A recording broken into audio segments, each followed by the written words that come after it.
Hello, my running people. What is good? All right, running update. So, finally, a triumphant running update. Ragnar. It's in the books.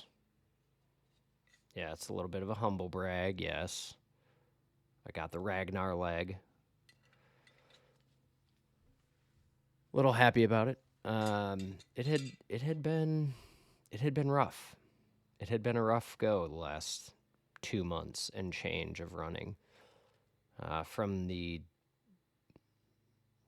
I can't wait to be done talking about it, but from the debacle that was grandma's until today, it's been humbling. Uh, Obviously, grandma's went horribly.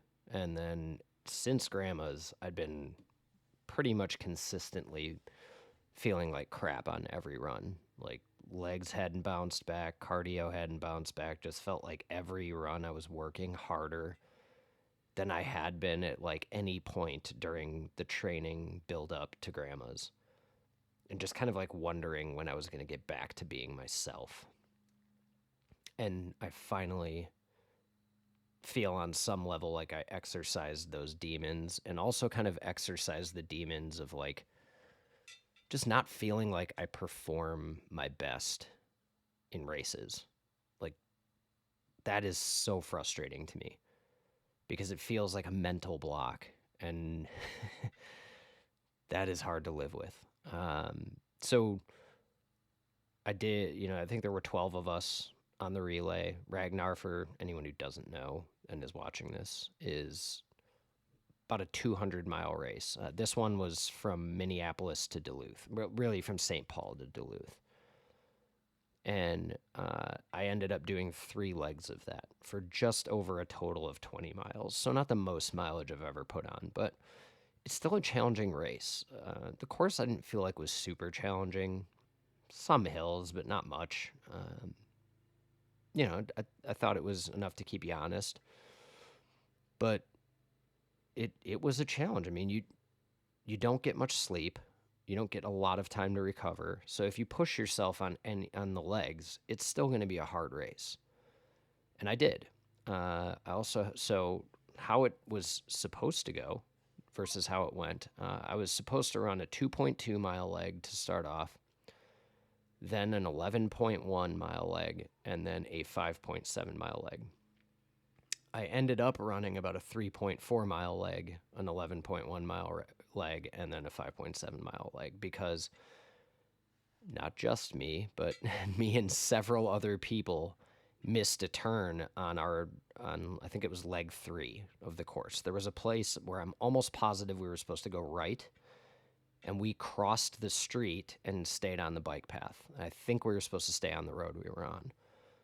So me and at least 7 or 8 other people missed that turn and ended up going way out of our way.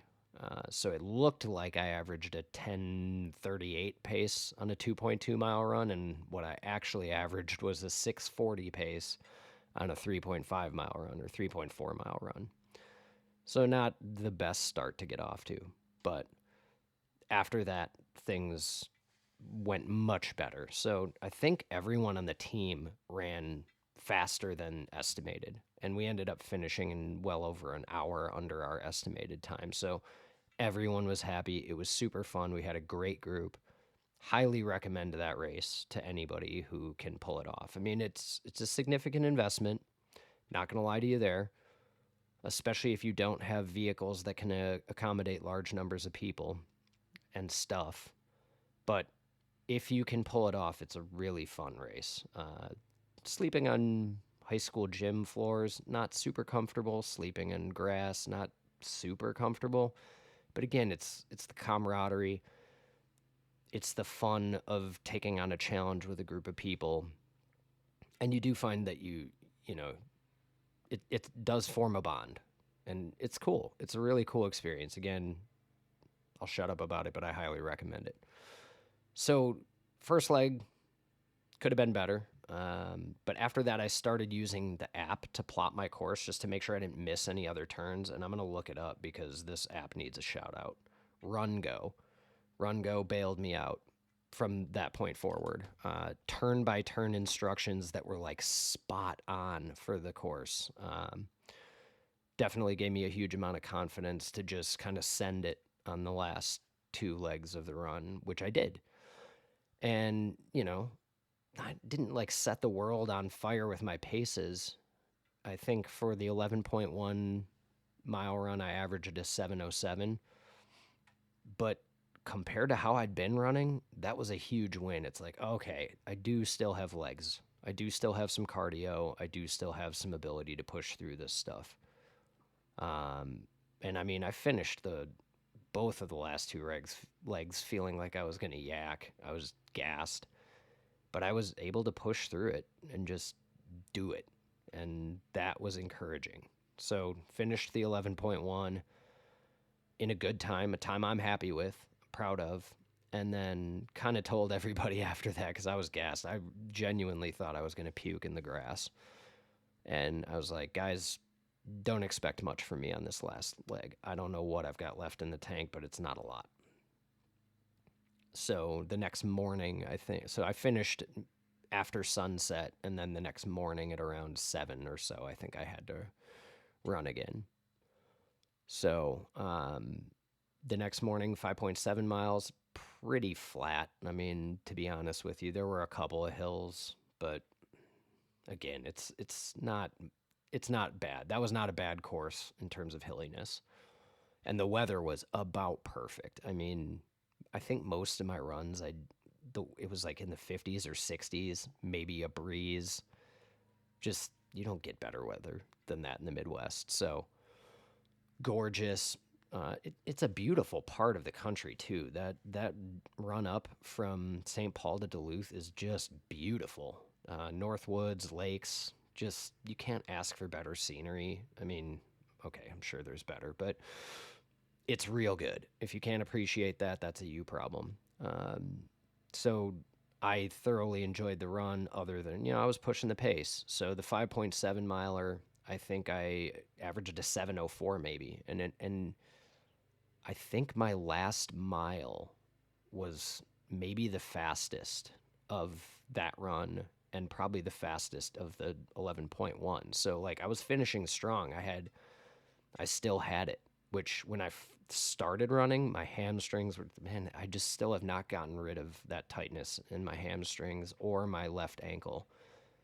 And so when I first started, I think my first mile was like a 7:18, and I felt like I was working to do that.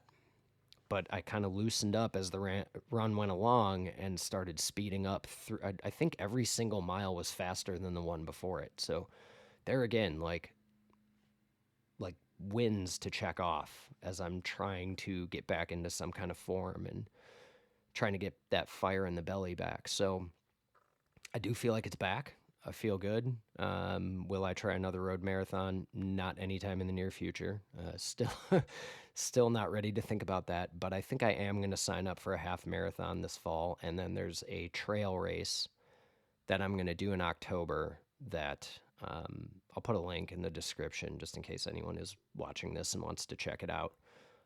It's a course I've done before. It's beautiful. It's a small race. I know the guy who organizes it, but it was a great race. Like well marked for it being it was the first time they did it last year, I want to say, and for it being the first time they did it, it was like remarkable how there were no hitches. Like everything was clearly marked. I was never confused about where I was going. It's a beautiful course. It's challenging. I mean, there are some legit hills on that course, but it is a trail course, and you can do anything from a 10K up to I think a 50K. Basically, it's a 10K loop, and you can do it as many times as you want almost. So that one's definitely on the calendar, and then possibly the Madison Half Marathon in November. So getting back on the horse, feeling better, and I think that's a good note to end it on. But like, hey, Ragnar, good race. It was a good time. Very glad I did it. I wasn't sure I was going to be able to put much into the race, and instead I ended up coming back out with some confidence again. So huge win, great time. That's where we'll leave it. Later.